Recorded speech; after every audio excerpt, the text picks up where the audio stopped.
I was walking in downtown Tacoma, Washington one evening around 9 o'clock. I was on my way to meet a friend at a certain intersection. The year was 1976. I was enlisted in the U.S. Army and was stationed at Fort Lewis. I remember it was the month of April. As I was walking, I started wondering what time it was. So I looked around for the nearest store where I could find out the time. I looked across the street and there was a walk-in movie theater. I figured that was as good a place as any. Then the weirdest thing happened. I started to cross the street, and next thing I knew, my vision was clearing up and I was standing in front of the ticket counter inside the theater lobby. I had a ferocious headache and my legs felt really unsteady. I recovered a little, but that headache was something else. I bowed and started rubbing my forehead. After a minute or so, I heard a gasp. I looked up and there was this pretty girl on the other side of the counter with a surprised look on her face. She asked me how I got in. With a throbbing pain in my head, I looked at her and I didn't know how to answer her at all. I was confused. I started to walk toward the counter as she backed away. Now she had a scared look on her face. She asked me again how I got in. I looked up at the wall behind her. There was a clock hanging there. I started to mutter, What time is it? She then told me I better leave or she'll call the police. I felt so weird. It's hard to explain. I felt like I'd broken through into a territory I didn't recognize. I stood there for a few minutes, and that's when the girl went into the back room. I could hear her talking to someone. I turned around and started to walk towards the entrance. That's when this big guy came out of the back room, walked around the counter, and before I could say anything, grabbed me by the arm and pulled me towards the entryway, unlocked the door, and shoved me outside. He told me to get out of there and went back inside. I still couldn't figure out what was going on. I stood there looking around and rubbing my head. Then it dawned on me. The time on the clock read past midnight. I looked back at the theater. It had the close sign on the front door.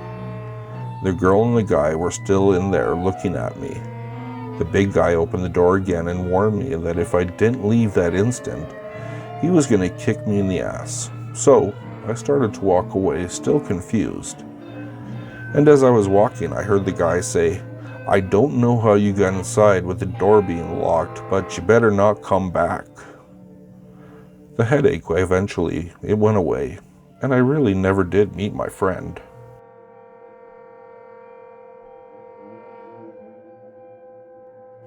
My mother, Eula White, was born in October 1912. She grew up in rural Alabama and Florida in the 1920s.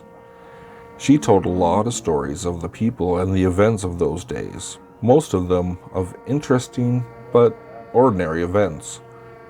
But one day she told me a story of an unusual event that she had directly experienced as a young girl along with about a dozen other women and children.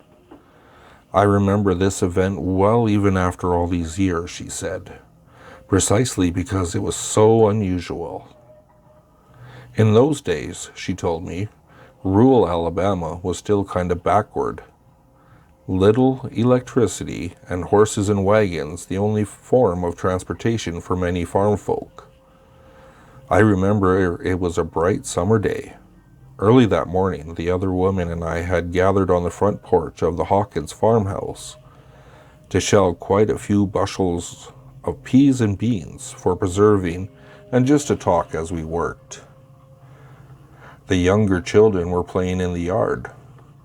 Mr. Hawkins came out onto the porch and told Mrs. Hawkins that he was going to town on business. Mr. Hawkins saddled his horse, and as he rode through the big gate directly in front of the porch, Mrs. Hawkins reminded him to bring home a big sack of flour. He answered her with a grunt and rode off.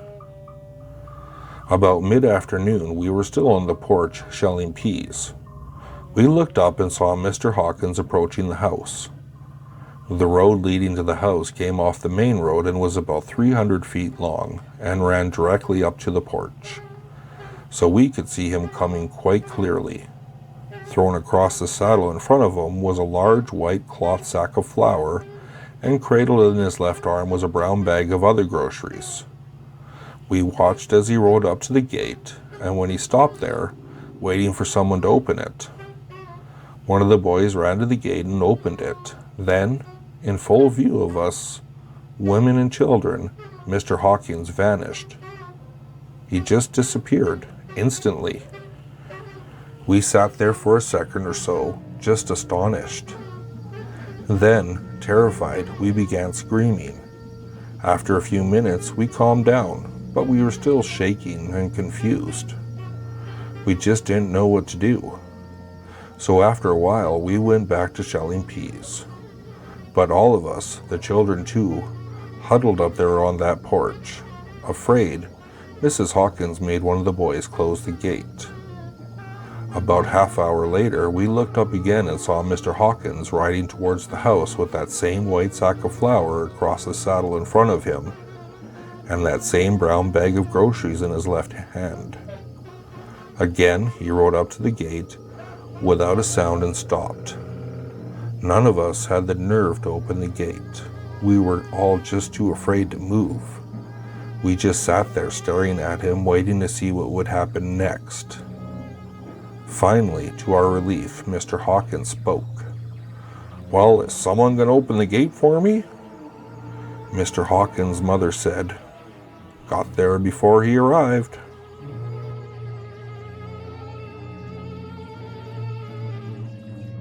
As usual, the long workday was coming to an end, and I was dutifully putting the last load of laundered clothes away in our bedroom, when I heard a ruckus on the baby monitor just a few feet away from me.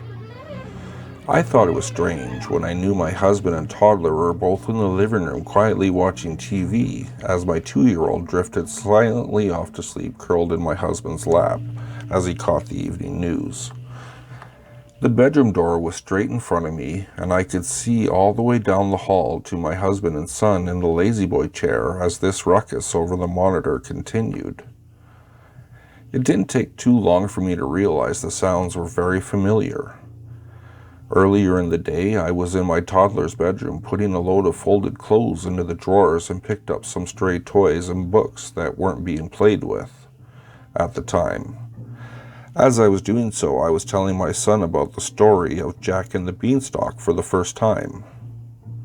Now I stood in disbelief as I heard the drawers being pulled open and shut and the rustling of the toys and books being put in their proper places. But I nearly fainted when I heard my son's voice over the monitor. I kept looking back and forth as my husband and now sleeping son in the chair in the living room and the monitor sitting on the dresser that was literally replaying the specific events from earlier in the day. The monitor is a standard baby monitor bought from Walmart and is not a recorder, but instead only monitors the sound coming from the room, as they were happening at the present time. I listened as my voice retold the story of Jack and the Beanstalk, and listened with familiarity as my son responded in his baby talk to the tale he had never heard before.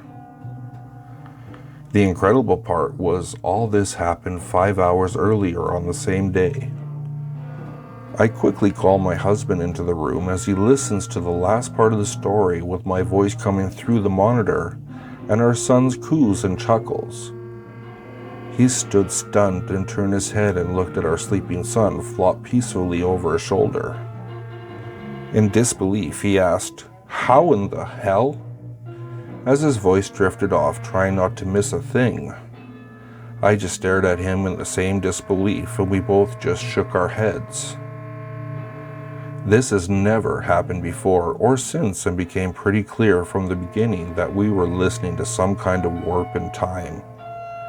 I never imagined in a million years that I would be witness to it, and must admit, if it should happen to you, it is indeed one of the most incredible moments one can ever experience.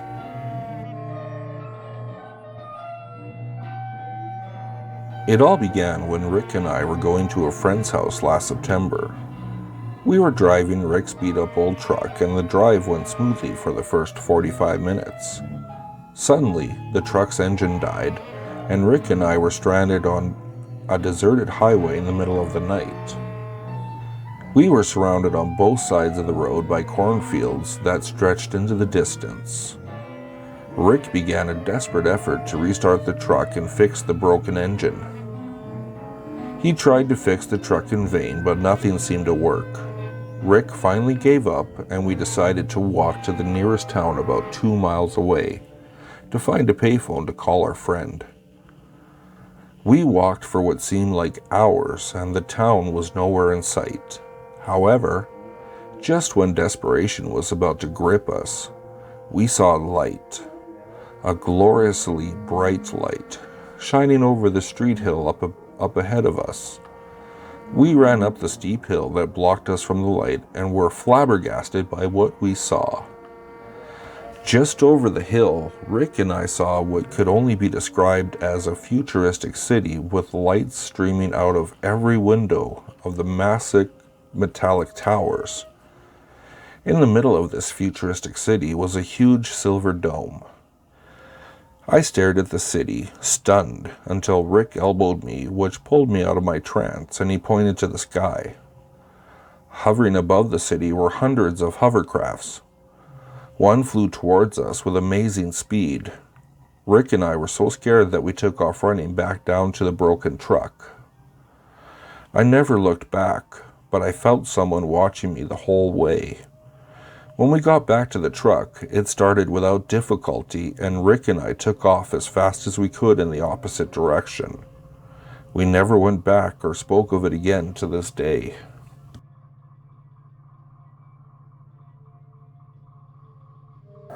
If you like what you heard, please like, subscribe, and share with your friends.